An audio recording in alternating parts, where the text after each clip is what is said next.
Bulletin में सबसे पहले बात रूसी राष्ट्रपति पुतिन के भारत दौरे की।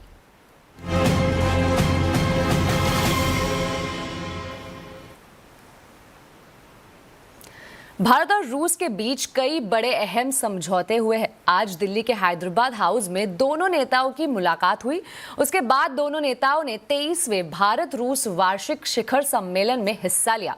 इसके बाद भारत और रूस की तरफ से साझा घोषणा पत्र जारी किया गया। हमारे साथ जुड़े हैं economic policy editor Lakshman Roy.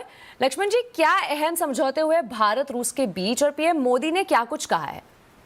देखिए, बिल्कुल आपने सही पूछा। दो पहलू काफ़ी महत्वपूर्ण है। पहली बात कि क्या क्या समझौते हुए और दूसरा आगे के बीच दोनों देशों के बीच रिश्ते किस दिशा में बढ़ेंगे, इसके काफ़ी ठोस संकेत मिले हैं। समझौते की बात करें तो कुल 7 समझौते हुए हैं दोनों देशों के बीच में, और सबसे महत्वपूर्ण समझौता जो हुआ है उसमें आपको अलग अलग सेक्टर को लेकर के है। मिसाल के तौर पर सबसे महत्वपूर्ण समझौता हुआ फर्टिलाइजर सेक्टर को लेकर के।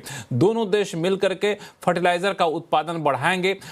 RCF, NFL जैसी सरकारी कंपनियों के साथ और रूस की कंपनियों के साथ MOU करार किया गया है। क्योंकि फर्टिलाइजर हम बहुत बड़ी मात्रा में यहाँ पे इंपोर्ट करते हैं, तो इंपोर्ट पर निर्भरता कैसे कम की जाए। दूसरा जो बड़ा समझौता हुआ वो है शिपिंग सेक्टर को लेकर। सी फेरर की ट्रेनिंग देंगे, शिप बिल्डिंग में दोनों देश मिलकर के बढ़ावा देंगे, इसको लेकर समझौता यहाँ पर किया गया है। एक तीसरा समझौता किया गया है एनर्जी सिक्योरिटी को लेकर के, सिविल न्यूक्लियर एनर्जी को लेकर के। तो इस तरह से अलग अलग यहाँ पे करार किए गए हैं। और एक जो महत्वपूर्ण बात निकलकर सामने आई है कि 30 दिन के लिए ई वीजा फ्री में दिया जाएगा, टूरिस्ट वीजा। ये अपने आप में टूरिज्म को बढ़ावा देने के लिए बहुत बड़ा कदम यहां पर है। लेकिन इन सब के साथ ही प्रधानमंत्री का जो भाषण हुआ उसमें जो सबसे महत्वपूर्ण बात निकलकर सामने आई, उन्होंने साफ तौर से कहा कि दोनों देश आतंकवाद का मिलकर के मुकाबला करेंगे, अपने आप में एक बहुत बड़ी बात है। साथ ही साथ उनका यह बयान आना कि दोनों देश आने वाले दिनों में 10 साल तक के लिए आर्थिक कॉपरेशन को बढ़ाएंगे,